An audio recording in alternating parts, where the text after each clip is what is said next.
Hello everyone! So for today's video ay isi-share ko sa inyo yung napakasayang good news ng aking referral kasi na-launch siya kahapon tapos nag-open siya ng slots kahapon ng gabi at saka pagising niya sa umaga ay nagkaroon na siya ng mga bookings at na-shock talaga siya at na-pressure talaga siya dahil apat na agad yung nakita niyang mga bookings niya that particular day. All in all, 12 slots na yung na-book sa kanya. So sabi ko sa kanya, teacher, anong ginawa mo? Bakit ganon? Yung iba, weeks and months talaga na naghihintay para lang magka-bookings.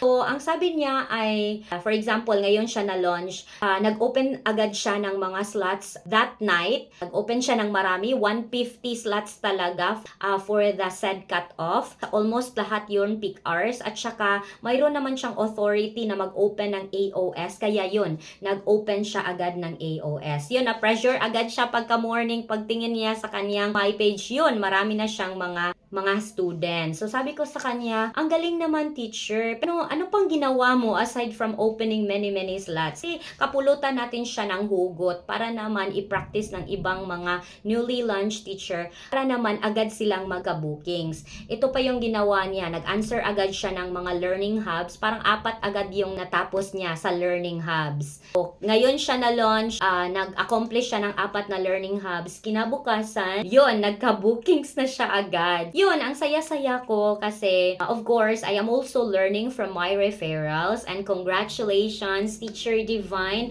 for having many slots immediately right after the day that you were launched. So, sabi ko sa kanya, you're very blessed kasi ang rami talagang super naghihintay pero yun, medyo matagal talagang nagkaka-booking. So, anyway, sa hindi pa na-activate yung kanilang mga portal, so why not try doing what my referral did? So, na-launch siya ngayon, kinagabihan, nag-open agad siya ng maraming slots, nag-set na talaga siya ng maraming slots for the cut-off.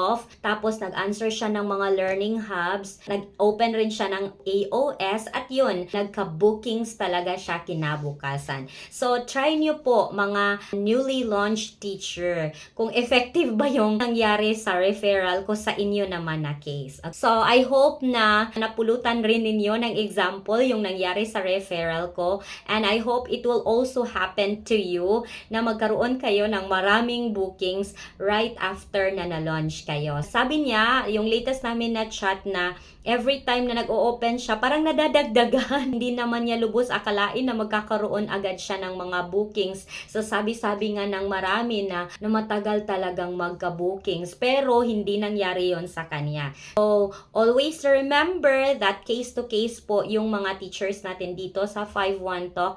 And you have to positively think na kung papasok kayo dito sa 5-1 Talk, you have to think positively na magkakaroon talaga kayo ng mga bookings and you have to follow the rules and you have to listen very well to the trainers.